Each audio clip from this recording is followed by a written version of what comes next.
numbers on climate change, if we're going to have a reasonable chance, at least 50-50, of holding to 2 degrees centigrade, are very clear. And it's also clear that they imply that if we're to achieve the reductions that we have to achieve to get to 2 degrees, or deliver a decent chance of 2 degrees, those reductions have to be radical, and to achieve it means a new energy industrial revolution. We have to cut emissions over these next 40 years from around 50 billion tonnes CO2 equivalent today down to well below 20.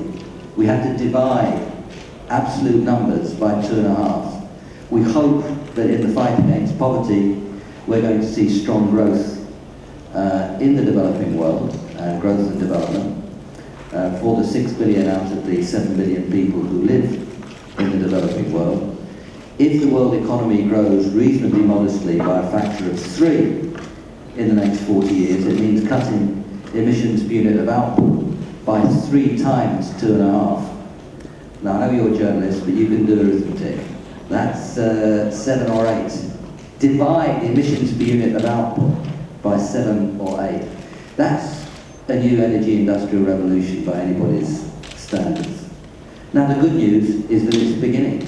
It's beginning in the developing world, and the projects that we're going to talk about tomorrow will show on the ground the kinds of things that can be done, what this change of ways of doing things means.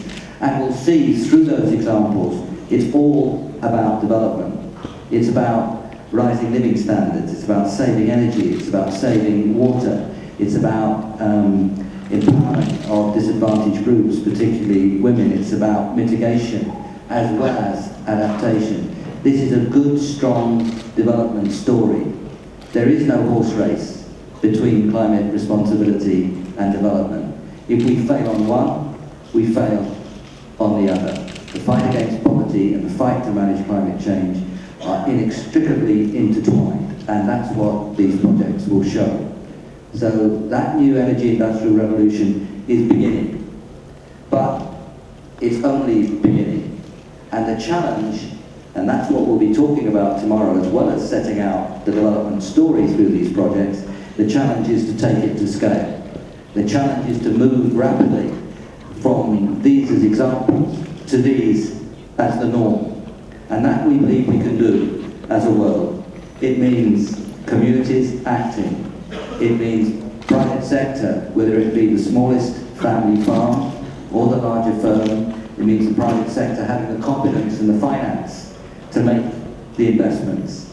And it means the governments and public sector around the world creating the environment, creating the incentive structures, creating the policies, creating the investment climate so that investment can take place. That's the way in which we move to scale, and the discussion that we hope to have tomorrow, and we hope you'll be there, is to see just how exciting this story is, but also in a sober way, to see the challenges involved in moving to scale. And we have to recognise that that movement to scale, the movement from the example to the norm, has to be very quick.